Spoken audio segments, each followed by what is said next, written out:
Hello, I want to introduce you today a task implemented with a number of elements to realize finger tapping movement biofeedback. So what we need is Bitalino, which is the system to acquire data, and today we are going to use a simple sensor, which is lux meter, in order to record tapping movements of the finger. I will show you how it works. Then, with the help of the software related to the system of Bitalino, which is Open Signals, and which has implemented LSL streaming, we transfer the data from the system in real time to Matlab, and with the help of Psychtoolbox, the toolbox to show with high precision different shapes on the screen, we will transfer the data of the frequency of the tapping movement to the screen in the shape of a bar of a changing height.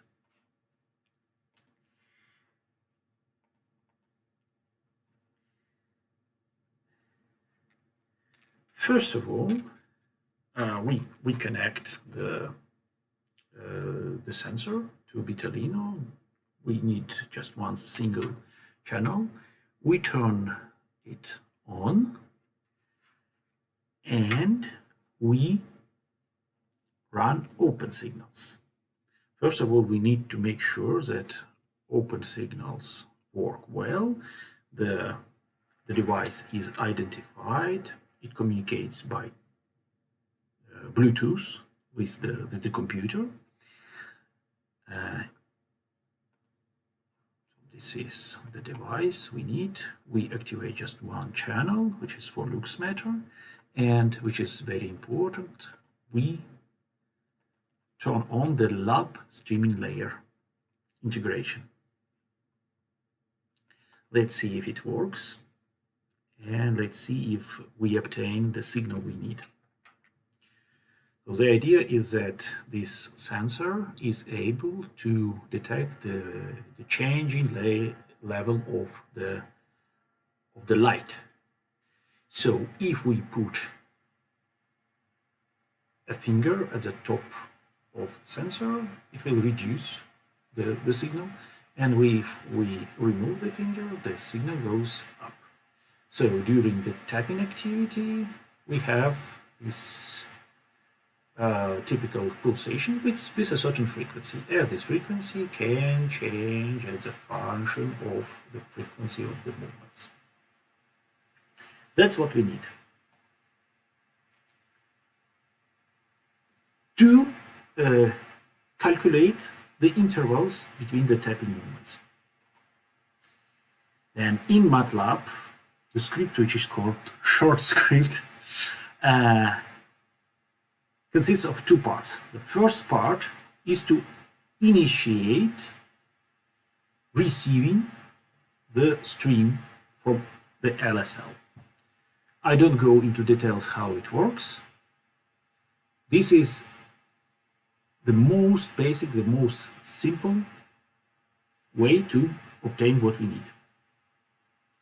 We need at the end to have this inlet object, which will be used during the functioning of the program. The next and the bigger part of the program is dedicated to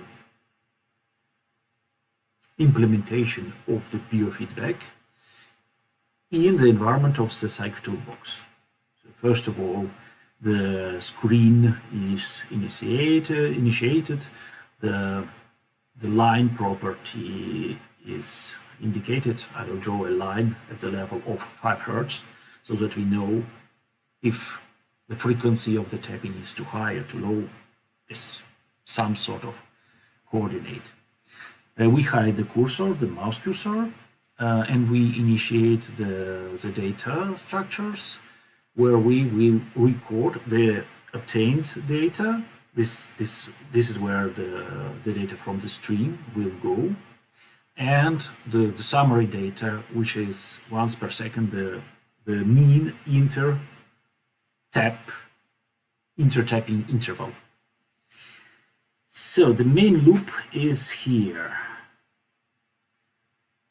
We have 30 cycles. Each cycle will last 1 second, and the whole program will run about half a minute.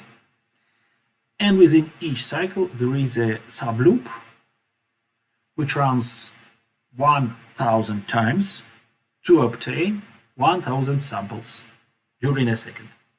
1 kilohertz, this is the acquisition rate of the Bitalino. This is what we asked. And normally this is what we received with LSL. So we receive the data and we record it in the data, the array of data.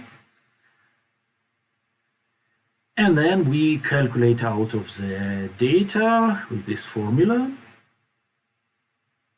the mean inter-trial interval. And we store it in a larger array so that we have all 30 values for each second of our session. And then we calculate the rect parameter for the fill rect function, which is for the dimensions of the rectangle, of the green rectangle we draw on the screen. The most important part is here, which is related to the interval between the tapping, so that the higher is the tapping rate, or the lower is the interval, the larger is the height of the bar we show on the screen. But that's it, and then we flip the screen every second, and we restart the loop. And at the end of the program, we close the screen. So let's make sure if the open signals still works. Yeah, it's okay. And we start the script.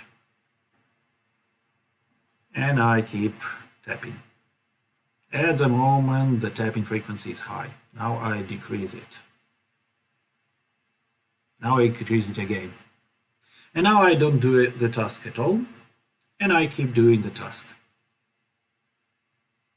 I try to make the frequency of 5 Hz as much as close to the line, which is not easy. That's it. So the system works, and at the very end we can look at the data we obtained during the 30-second session. Plot inter-trial interval, all. Yeah, that's what we obtained. The gap is when I didn't do the task. So this is in milliseconds, and if we want it in hertz, we should convert it this way. I forgot the dot. Yeah, so this is in hertz.